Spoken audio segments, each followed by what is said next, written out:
Honorable members, Srimati Sulada Deo, you have 6 minutes.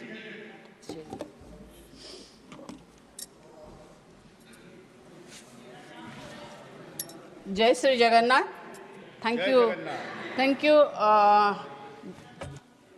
Vice Chairman Madam. मुझे भारतीय वायुयान विधायक जो 2024 बोलने के लिए मौका देने के लिए, नाम चाहे कुछ भी हो, नाम बदलने से काम थोड़ी बदल जाता है। बिल्कुल सही बोला, सही। काम तो नहीं बदलता, क्योंकि आज देश की एक बहुत बड़ी आबादी जो एयरक्राफ्ट यूज़ करती है, उसको आप वायुयान बोलिए या पुष्प विमान बोलिए या उड़ा जहाज बोलिए, जो कुछ भी बोलिए, फाइनली हम लोग उसको जहाज एयरक्राफ्ट भी बोलेंगे और कुछ नहीं। फिर भी देखिए, जो इतने बड़ी आबादी है जो यूज़ कर रही है आज एयरक्राफ्ट को जाने आने के लिए, मगर सबसे बड़ा आबादी जो है, जो लोग आम आदमी हैं, जो जिनको हर किसी की इच्छा होता है कि मैं भी कभी फ्लाई करूं, मैं भी कभी फ्लाइट में बैठूं, मैं भी कभी एयरक्राफ्ट में जाऊं। होना भी चाहिए मैडम, क्योंकि हमारे देश के प्रधानमंत्री ने एक शब्द बोला था, एक वर्ड बोला था कि हवाई चप्पल पहनने वालों को भी हम हवाई जहाज में बैठाएंगे। मगर हवाई जहाज, आप अभी क्या आंकड़ा है कितने हवाई चप्पल पहनने वाले हवाई जहाज में चढ़े? क्योंकि सुनिए, आप कितना भी चिल्लाइए, जो सच है, अभी ब्रिजलाल ने बोला कि हवाई चप्पल वाले हवाई जहाज में बैठेंगे प्रधानमंत्री बोले थे। उड़े देश का आम नागरिक, कहाँ गया ये उड़ान स्कीम? कितना आम नागरिक यहाँ इसमें उड़ रहे हैं, कोई उड़ नहीं रहा। क्योंकि देखिए, मैं जो क्षेत्र से उड़ीसा से आती हूँ, मैं आपको एक एग्जाम्पल दे जाऊँ जो ट्रू फैक्ट है। मैंने एक मीटिंग में जहाँ पर हजार महिला बैठे थे, मैंने एक बार उनको पूछा कि आप में से कौन है, हाथ उठाइए ऊपर, कौन कभी फ्लाइट में आप ट्रैवल किए? 2000 महिलाओं में से एक ही महिलाओं ने हाथ उठाया। मैंने बोला कि कहाँ गए थे, मैंने पूछा अच्छा आप कहाँ गए थे, तो उन्होंने क्या बोला वो महिला ने, आप सुनिए, उन्होंने बोला हमको नवीन पटनायक जी ने SSG जो सेल्फ हेल्प ग्रुप होता है उनसे सिलेक्ट करके हमको दुबई भेजे थे। ये है मेरा नेता, जो कुछ बोलता नहीं है, जो बोलता है वो तो नहीं करता है, ना बोल कर भी करता है।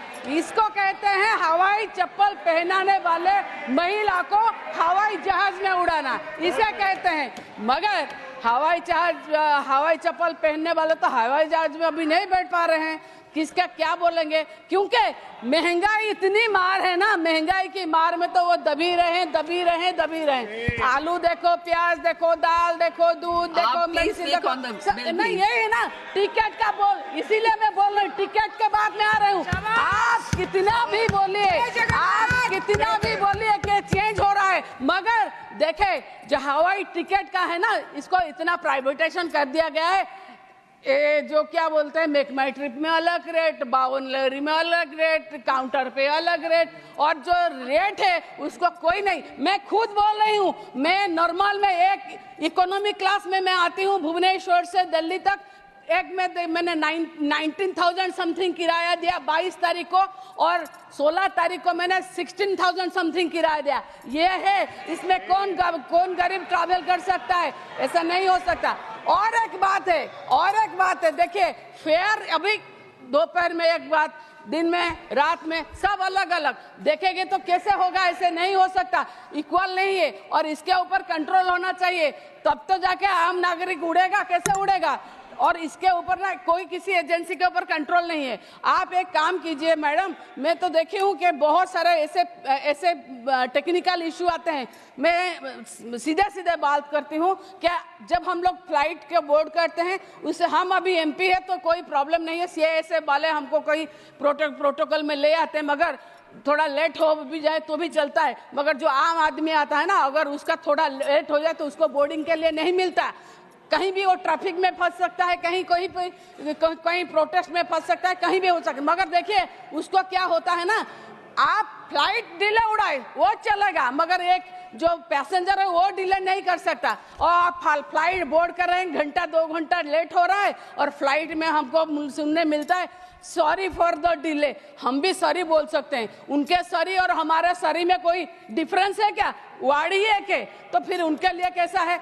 ऐसा होना चाहिए कानून के सबके लिए बराबर। उनके लिए भी जो फ्लाइट जल्दी नहीं उड़ाते उनके लिए क्या करना चाहिए। और सिक्योरिटी पॉइंट ऑफ व्यू को देखा जाए तो मैडम हमारे उड़ीसा में क्या कहीं पर भी हमारे उड़ीसा में ये मैं आपको बोल रही हूँ 26 अगस्त को वहां पर देखिए फ्लाइट हमारे एयरपोर्ट के बाहर ये हमारे जो एक यहाँ के एक्स एमपी और एक हमारे मीडिया टाइकून है तथागत सतपथी जी, उन्होंने ट्वीट किया 26 अगस्त 2024 को क्या कि एयरपोर्ट के बाहर में एक जो व्हीकल जीपीएस ट्रैकर लगा होता है जिसका बैंक में यूज होता है, जो व्हीकल पैसा लाना आने के लिए, उसके गाड़ी में 80+ किलो सोना 200+ किलो सिल्वर जब्त हुआ। वो कहाँ से आ रहा था या कहाँ जा रहा था तो उसका कोई नहीं मिला आज तक। और देखे ना 80 किलो सोना ना वो कम से घट के 35 हो गया।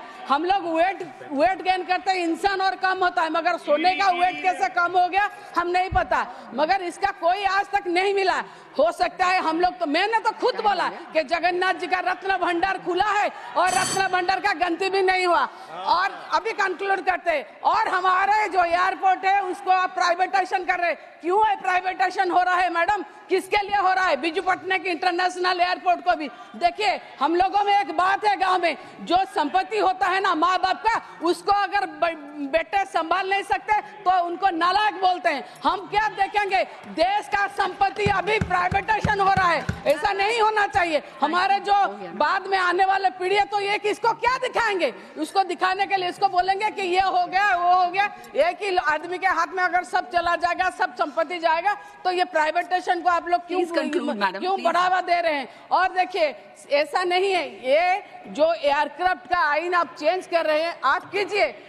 आइन चेंज कर देने से लोगों को सुविधा नहीं होती। आप अगर लोगों का सुविधा देखिएगा, लोगों को देखिए security point of view CISF वालों को ट्रेनिंग देना चाहिए।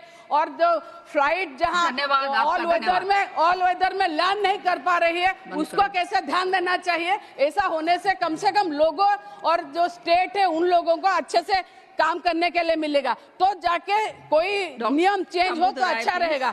Thank you.